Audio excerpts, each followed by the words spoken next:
Hello, BookTube. Hello, BookTube. We're vlogging. David knows how to stitch these things together. I don't. But we're going to vlog our trip today to the legendary Book Barn in Niantic, Connecticut, on the Connecticut shore. Buildings and buildings full of used books, and the Bean is coming with us. Oh, what fun. Are you all girlishly excited? Always. He's had his morning coffee, and he has also left his morning coffee on top of a book. So we are ready to go. They're great coasters, I have to say. But yes, we got some work done this morning, had breakfast, got coffee, took the Bean on a walk, and now we're going to go splurge on books. So you'll know by now how this turns out. But we're going on our adventure. How many Book Barn trips is this for you? I 4? have no idea. Something like that. Something that price range. We'll see. I remember when we went the first time, the Book Barn is one of the only things where my hyperbole will not oversell something. And I remember when we were coming back, you said, I'm going to tell my children about this experience. Well, I can't afford children after going to the Book Barn 4 times, so maybe not. All We'll right. keep you in touch. Yes, we'll see you soon.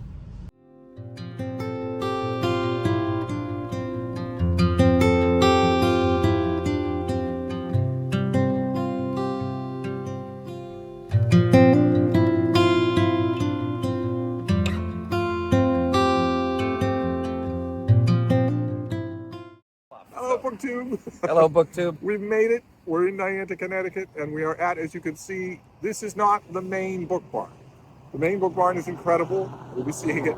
The main Book Barn is building after building. It's a whole campus of used books, but they have 2 annexes, 2 smaller things for the overspill. And the thing to remember about these is that they're not miniature versions of the Book Barn. No. They're separate genres that are only in one place. I don't remember. I don't need. I thought this was science fiction and romance, at least in this one. I think westerns are in this one too. Yeah, right. Economics is in the 3rd one, so we'll be there in a little while. But And those of you who are interested, the Bean was wonderful on the way up. Just wonderful. She's being a wonderful, adorable self. Steve, on the other hand. But no, we're When you gotta go, you gotta go.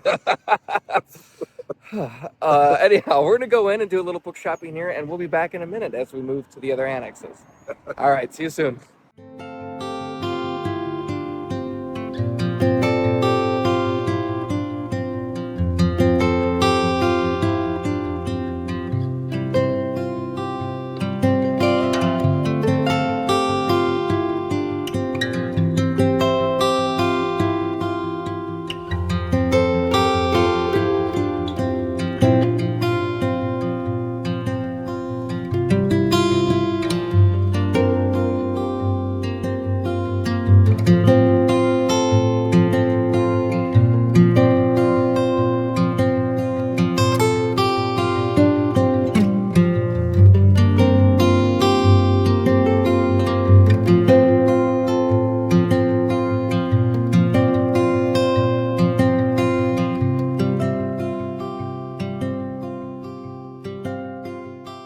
Hello, BookTube. We're back. We are now, as you can see, at the main. I want to say the main store, but there's 5 buildings here. This is the main Book Barn, not an annex, and this is tons and tons of books on an absolutely picture-perfect autumn day. Stunning, It's yeah. amazing. So, The World War II section is here. I think there's other things here as well, but I never really know. the World War II section is right now trembling. Some of the books are saying, "Oh, we love you, but you're about to be parted." It's a scythe is about to go through the section. But I've got a bunch of stuff to look for as well, and unlike the Brattle, I can look for specific things here without cursing myself. So that's what we're gonna do. Yeah, there's a definite order to this one too. You start outside in the entry where there's dollar books, mostly fiction, but it's a whole mix of stuff right when you walk in. And then you move to the back where some of the other buildings are. There's art books, travel books, one building full of fiction, and then you go into the barn itself, and that's where there's plenty of nonfiction and whatnot. Upstairs, downstairs, there's 3 levels. So we'll probably be here for the longest amount of time. This is the meatiest area of all the annexes and all the stores. So let's go. All right.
We are now at, what is this, Annex 3? Annex 3, yeah. There's two smaller annexes, bookstores, and then there's the main barn.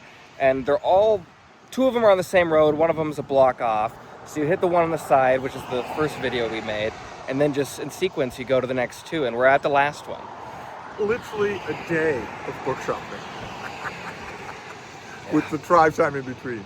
And for those of you who are curious, the Bean has been behaving well. It's been wonderful, yes. Yeah, so we're going to go in here. I don't remember this annex having particularly much for you? Or is This like has economics upstairs, yeah. Oh. Yeah. But So. the romance books are downstairs.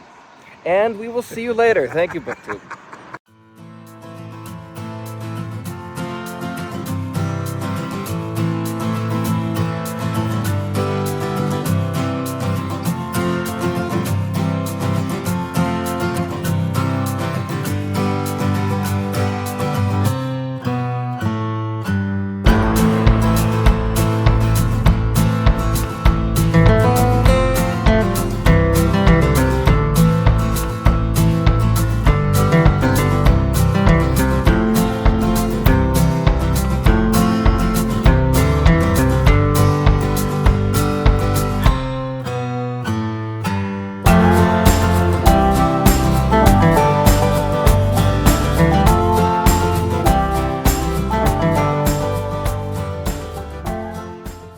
Okay. Hello, BookTube. Hello, BookTube. We're back. We now finished with the third annex, and now it's time for the drive back to Boston.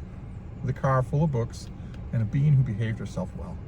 Yes, she did. On a beautiful autumn day, and I think I speak for all three of us when I say that this whole wonderful book excursion was made that much better by the fact that Christopher Russell wasn't here. Oh, well, that goes without saying, yeah, almost. Pretty much any vlog of any kind, people going on antiquing, they could still add that to the end of it. But you're still going to get a book vlog. You're still going to get a haul video. David apparently knows how to stitch all these things together. But you'll know that because you'll be watching this, yes. Yeah, this kitten's got claws. Learning how this works. So we're going to drive and talk about... I'm going to drive, and he's going to talk my ear off. It'll be great. And then we'll be back. We'll be back. You've come with us to the book barn. Wasn't that fun? Wonderful, yes. It's always so good to come here, yeah. All right. Thank you, BookTube. We'll see you soon.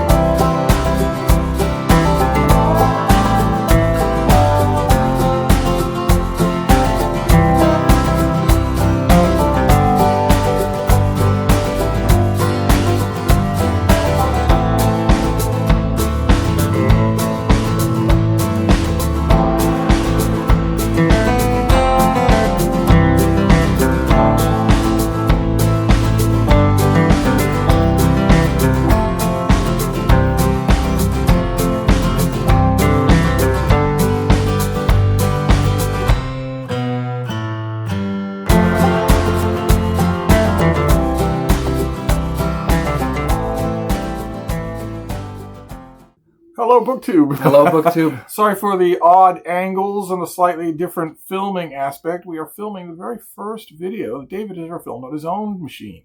I usually use my phone, I should say, but we're on the laptop right now. And it's not a Mac product. It's not an Apple product. No, I prefer Windows for laptops. So that's why there are open doors there. We can't get the thing to concentrate on us. But we are back for yet another book haul. We went to the Book Barn in Niantic, Connecticut, which is a 2-hour drive from Boston, but it is worth it. Any of you who have ever been there will attest to that, and any of you who read about it, the reading about it will make it feel like it's not real. But it is. So for a book buying budget, it is all too real. And yes. We brought Frida, and she was wonderful. And when she wasn't, we zapped her. Yeah, we zapped her. Yeah, because it's for training. It shows that I love her. If I inflict horrible pain on her, that if you put on a human, they will jump out of their skin at how painful it is. But anyway, some people like that. But we have a book haul to do, though. So let's go. I can't believe how fast Christopher Russell came up in this conversation. So we went to the Book Barn. There, it's a big main complex, a huge building, a few outlying buildings, some goats, which we explained earlier in this vlog. Remember? Oh right. Oh, sorry. We're doing a vlog. a vlog, as Sean used to call them. So we got even numbers of books here. Why don't you start? Okay. Off? Since we're Well, filming actually, I have two on your books. This weird is not on Android. purpose. I have two books by the same author here. This is J.F.C. Fuller, both books. This is his book on Julius Caesar, Man, Soldier, and Tyrant. And then this is his book, The Second World War. I have read The Second World War, and I have this at home, but I have it in a paperback that's just not going to hold up. I have not read his book on Julius Caesar, but Fuller is one of those figures, and I think I've mentioned this before, even when I'm out here and we've done book hauls. If you're a military history guy, you're just going to get to him eventually, and you're probably going to want to keep him too. It can be a bit of a crackpot. I mean, every sentence is usually pretty contestable in his books, but you're going to love them regardless. And I can speak for that, anyways, in terms of way he his Second describes World military War. action. Oh, Yeah. man, he knows what he's talking about. Military action. He's good. Boy, oh boy, I didn't see that Julius Caesar book. Okay, I got some mass market paperbacks, but as I was complaining to David on the way back, the ride back was just a joy. It was me complaining nonstop about everything in the world. I wasn't listening, so it was great. Yeah, it worked out for everybody. The Book Barn, not only do they put obnoxious orange stickers right on the front of all their mass market paperbacks, but it's a particular kind of sticker that is aggressive. It is going to disfigure the cover of the book. And it did for all of mine. So I can show you a couple of those. I got a mass market paperback of I, Judas. Only Jesus' face has a big piece cut out of it. That's a historical novel. I don't remember if I have a mass market of this. So I grab it when I see it. The hardcover is more durable, but it's ugly. This had, well, you wouldn't be able to tell because they disfigured the artwork. But this had classics 1970s artwork on the cover there. And it's a historical novel about the life of Jesus narrated by Judas. And it's really good. It's really, really good. It doesn't read 100% like Taylor Caldwell, and it's co-written with Jess Stern, so it's possible that's the reason. And then I got another historical novel. That's a neat premise. Peter Danielson, part of this long-running series. What is this called? The Children of the Lion series. Just goes on forever and ever. But the super hottie in the middle has blemishes on his face. That in the Old Testament would only have been caused by a loving God. So I don't know if I'll keep it. I mean, but anyway, you could go ahead. I'm really good. Then, like you yesterday, I bought a couple trollops, and these actually were from the dollar section. So the stickers that he's referring to that I haven't taken off yet are right here, and they should know better as far as those stickers go. And like you said, they're all $1 anyway. You don't need them. But anyhow, I did get his autobiography, which I have never read. And then also, I think you got this yesterday, Orley Farm. Orley Farm. Which I also haven't read. So such a terrific book. And these are in the older Oxford World Classics editions, which I think both of us prefer. So I grabbed those. I don't know if I grabbed much more off the dollar section, if anything. I stopped myself after a while because I remembered. You just know it's... I got an old, for Sarah, if she's watching, I got an old Harlequin historical novel. Back when the historicals were, I think Sarah said that the historicals aren't published in America anymore. Oh no, that can't be. Maybe they're not in bookstores anymore. Well, anyway, once upon a time, the historicals were glorious. They had original artwork on the cover, on the front cover, original artwork on the back cover, and some of them had original artwork on the inside front cover. 3 different pieces of artwork. And I found one by Margaret Moore, who I like anyway. I don't think I've ever read this one, but this would have been from, I would have sold this, definitely. 1993, yeah, and this is just called The Viking. And I don't know who that woman is on the cover, but no resemblance to a Viking, but it should be interesting. And I got this thing here. This is something I did not know about this. The author is Hank Searles, who some of you know I have praised him on this channel for the least likely reasons, and he wrote a book about the hero ship. 2,500 men, one great lady, and an uncommon story of soul-searing glory and drama that is war. So, the main character, it's a novel about the commander of an aircraft carrier. So, yeah, I don't read many of those in his World War II fiction, but I like this author. And I found something also in mass market that I hauled in hardcover on this channel probably about 8 years ago. And it's not here. I have no idea why I would ever give it up. It's Lucius St. Clair Robinson, and this is the Tokaido Road. that I've praised on this channel before, about a noblewoman. That is her experiencing something with the hired help, who decides to travel the Tokaido Road and has all sorts of adventures. So this is kind of a road novel. So maybe there'll be a shopping cart involved. And then the last Mass Market paperback, just because that reading guy mentioned it yesterday in a video that is absolutely wonderful. That was fantastic. If we can remember to leave a link to it. I'll put a link down below. Bren Booth Jones did a video about Steve books. Books that I have either been inspired to read because of me or inspired to read in spite of me. and he suggested in his video that other people should do it. And Isaiah, that reading guy, did a video that you're going to have to see to believe. And one of the things he mentioned in it was this, Ben-Hur by Lew Wallace, with the classic racing scene on the cover. And I saw this. I love this Mass Market paperback. I don't have a copy of it at all. So I saw it and grabbed it. And that is all my Mass Market paperbacks. I did not get any others. And neither did you. I think that is it. Well, let's go here.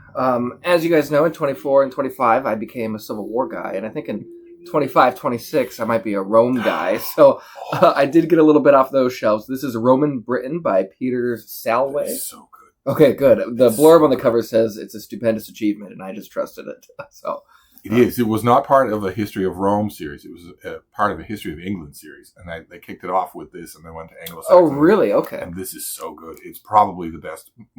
John Guy wrote the book on the Tudor era in this series, and it's really good too. But this is awesome. All right, wonderful. And then this is a biography of Caligula by Anthony Barrett. I thought maybe I have it later in here. I thought I grabbed another one, maybe by this same author. There was a bunch of biographies of Roman emperors and whatnot in their section, but most of them are written in, so I grabbed a couple that weren't. And this I was noticed one a lot them. of books that were written in today. Yeah. Usually, I would think that the guys at the book barn are there at the pricing table right as you pull in the driveway, and I would think they would have an eagle eye for that sort of thing. But a few of them got by. Okay, well, I can do a few here. I got 2 pieces of my own profession of writing about books. I got James Wood here, and this is a Pimlico trade paperback of just a collection of his pieces. So, essays in literature and belief. These are not essays in literature and belief. These are essays in believing that the check won't bounce.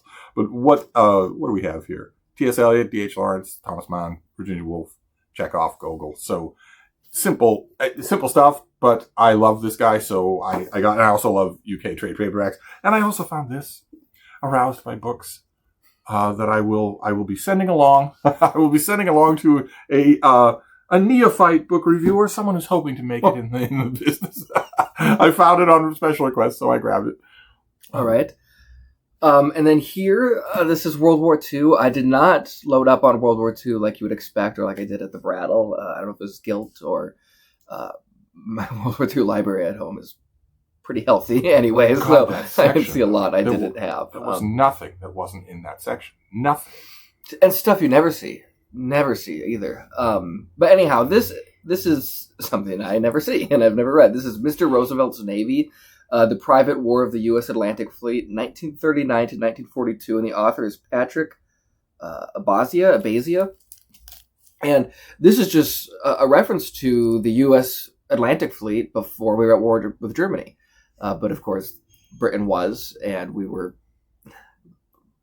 something more aggressive than neutral during that time period. But then also when you didn't know you were going to have war in the Pacific, although perhaps you could have predicted it, they were building up the Atlantic Fleet quite a bit. And it was a lot stronger than I think people realize. And part of that is because once we did go to war with the Japanese, we pulled from the Atlantic Fleet to help in the Pacific because Pearl Harbor had been bombed and half of our ships were at the bottom of that harbor. And it's also a good reminder that even despite that happening, there was still plenty of ships in the Atlantic. So if things had gotten more desperate in the Pacific, we still had at least 2 or 3 aircraft carriers, for example, that we could have pulled from the Atlantic should things have gotten that desperate. But anyhow, this is in that 39 to 42 area, so that should be really interesting. I got a World War II book too, and I wanted to ask you about it.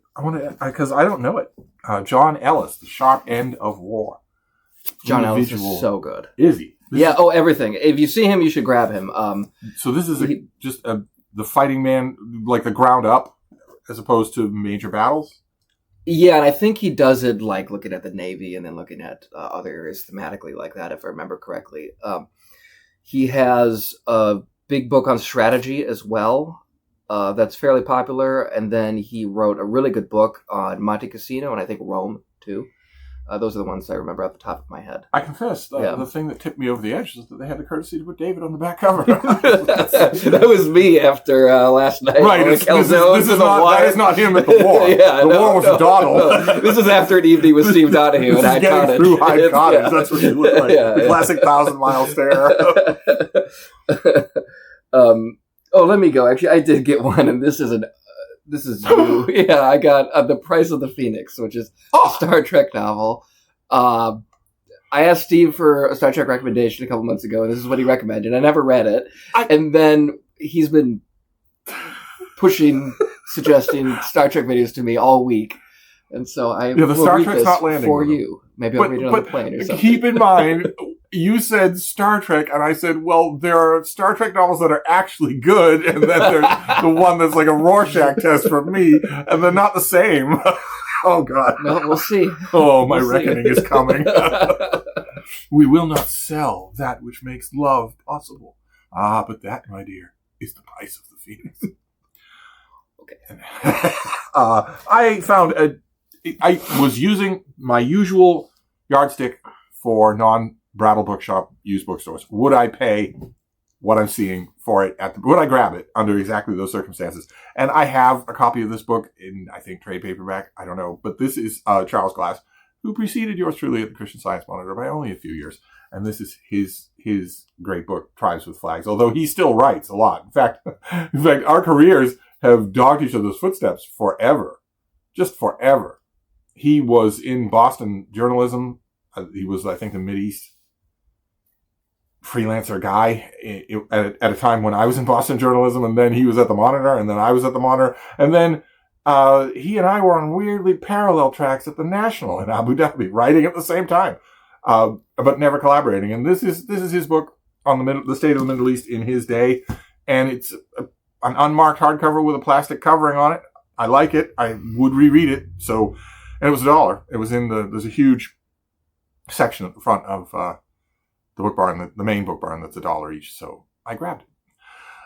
It's a keeper. It's a little bookroom book. I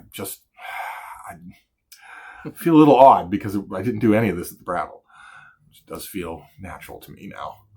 That's all right. And then I got the complete Western Stories of Elmore Leonard, and I think you hauled this when the book came out on your channel. I thought, ooh, that looks good, and I've been interested in it since it came out, and I just haven't seen it.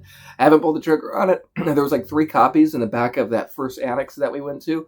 This was in the best shape, and it was pretty cheap, and I grabbed it. So finally, I have this. I've wanted it forever, and I just haven't gotten it. You have 3 options for this book. The hardcover is ugly, and then there's a Library of America volume of this. It's just this. I like but this looks better. I like this. Looks better. That's a good floppy paperback. Yeah, it's not a cheap paperback at all. Mine is in the little book room shape. and has held up really well. All right, so I have that. I found a hardcover of something I mentioned on this channel, Washington and Caesar. Not Fuller Caesar. Those are but, 2 of your guys, right? A slave named Caesar. And this is a parallel narrative of the American Revolution, where part of it is Washington at the very pinnacle of power and responsibility, and the other part is one of the many, many, many black men who fought for the colonies, hoping that the New World would bring a New Deal. And any of you who need to ask how that turned out, there's a certain Saturday Night Live sketch I can show you. You asked about the weather. I did not. But I don't know if I have an ebook of it. I saw it there. It was $1. Most of the stuff I got today was $1. I didn't do much shopping out elsewhere. How do you spell Fahrenheit? Nobody knows. That's a great one. No, and then what on earth? This is The Bone Tree by Greg Isles. This is in his Not Just Burning trilogy. And 2 weeks ago, I read Not Just Burning, and I don't have this. So But you didn't entirely like Not Just Burning. no, I did like it, but it's still fiction, so I wasn't all that positive about it. I like it. Look, it's a 700-page book. It held my attention all the way through. I Oh, that's read right. it very You mentioned quickly, that's not nothing. and that's not nothing, especially for me. so I'll press on. I want. It was entertaining all the way through, but I didn't feel like it reached a particular height or didn't climax in the way that I was hoping it would. But it's a trilogy, so maybe that's coming. So I grabbed that because I need a copy. I found one of these Simon & Schuster Classic Editions. I love them. There's a whole list of them back in here. I wish I had them all. But every time I see one that I halfway like, there are a couple that I don't. But this one I was compelled to do by Ollie at Criminale. This is The Blackboard Jungle by Evan Hunter. In a very nice, deckled edges. It's just a nice classic design. Has a new introduction by the author. And, of course, the reason why this was inspired by Criminale is because Evan Hunter is Ed McBain. So this is not an 87 Precinct novel, but why not? Why not read some Evan Hunter? I'm always curious to know. I'm always curious to assess the mental change in a writer when they write under a pen name. It's alien territory to me, so I don't really know. But do you feel liberated? Did Evan Hunter feel liberated when he was Ed McBain? That's why I've always said, in the 90s, there was a little fad where we weren't, in textbooks and curriculum, we weren't going to say Mark Twain because that was a pen name. We weren't going to say George Eliot because that was a pen name. George Orwell, yeah. And I always wanted to say, even then, when, keep in mind, I had not yet been born and certainly did not have any experience in writing under a pseudonym, because who does that? Even then, I was thinking, well, but if Mark Twain had written Huck Finn, he would have put, if Samuel Clemens had written Mark Twain, there's so many names. Tom Sawyer, he'd have put his name on it. He didn't. People say, it's just the coercive elements of patriarchal society. Well, okay, but not only was Mark Twain a white man, but they don't come any whiter. He changed his name. Plenty of people do. So I'd be very interested to see. I haven't read The Blackboard Jungle since I read it in a crappy mass market paperback a million years ago. So.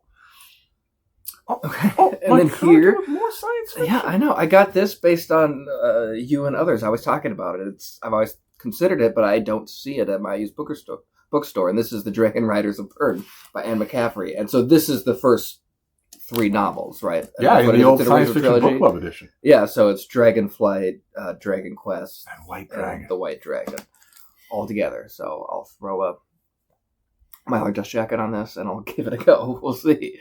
Maybe I'll be a science fiction guy next year. I don't know. I got a Paul Marin book. It's not really an upstanding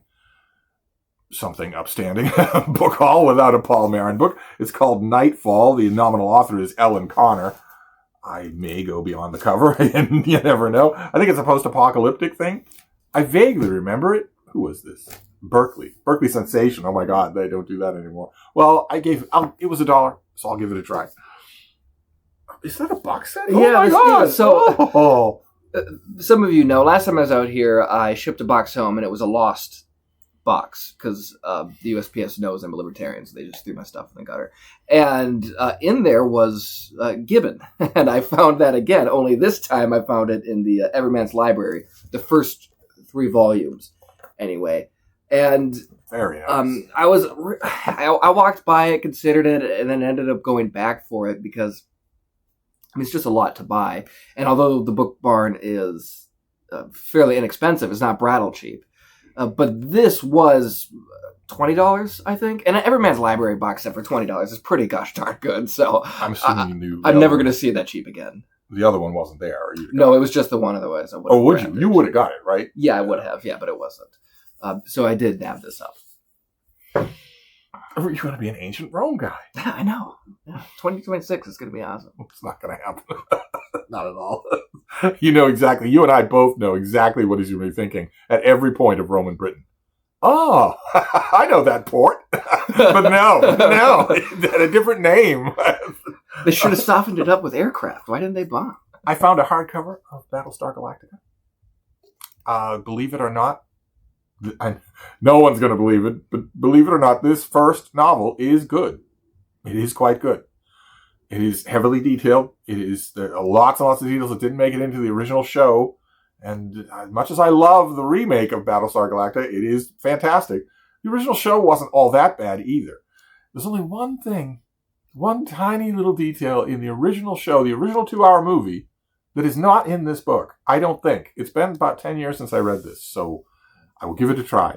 there's a beautiful moment where Commander Adama insists on going down to the surface of Caprica even after the Cylons are running rampant over it and it has been ravaged.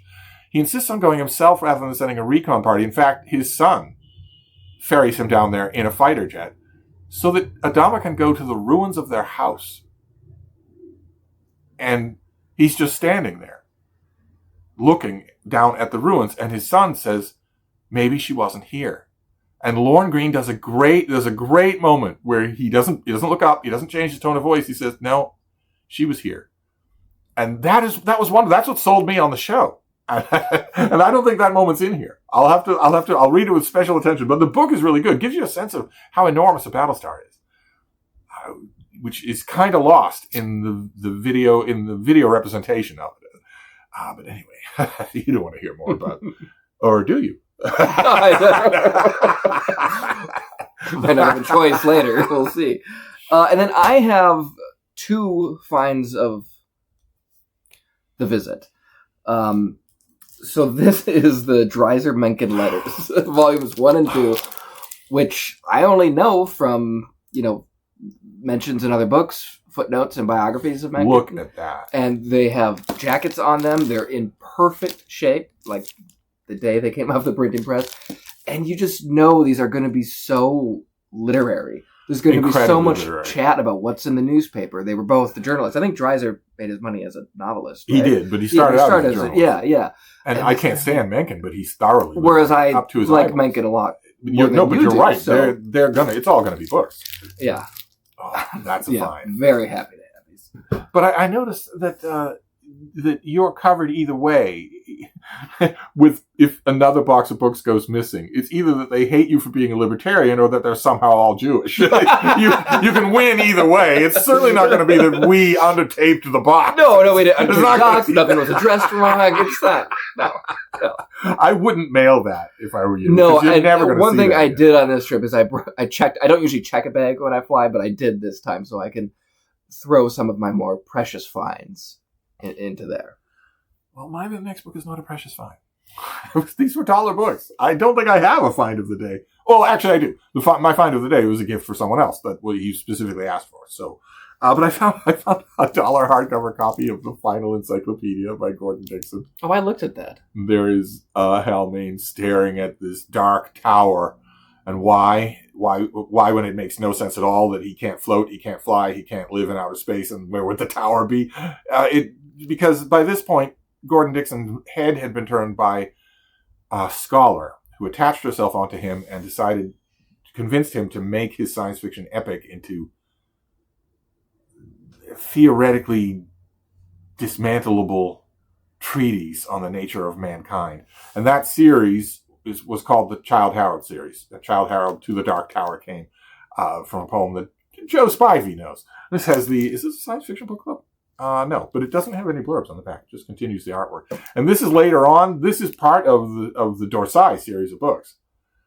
The early novels of which are fantastic. They're incredible. They're much shorter. This is when Gordon Dixon started to make really doorstop books that are a bit on the turgid side. But it has been a while since I read this. It's possible that what was her name? Shirley something. I'm sure she has a scholarly essay in this thing. A scholarly essay on Gordo Dixon. I swear. Did you say it was a graduate student or just another scholar? She decided that he was a figure of literary importance and started changing his Dorsai novels, which were military shoot-'em-ups, into these things, into philosophical meditations on the nature of humanity. She's not named in there. Maybe that's a good sign. I don't know. We'll see. My last 3 are all together. So let me continue then. Yeah. I found, I've mentioned Alan Eckert on this channel before. He did a long series of big historical novels about frontier colonial England, or America. And this is not one of those. I don't think I've ever known that this thing existed. This is the court martial of Daniel Boone. And I'd never heard of this before. I thought I knew Alan Eckert's work, but this is great. I will absolutely take it and see what he has to say. Next one is very familiar. I could not remember if I have a copy of this in hardcover in the little book room. This is Red Dragon by Thomas Harris.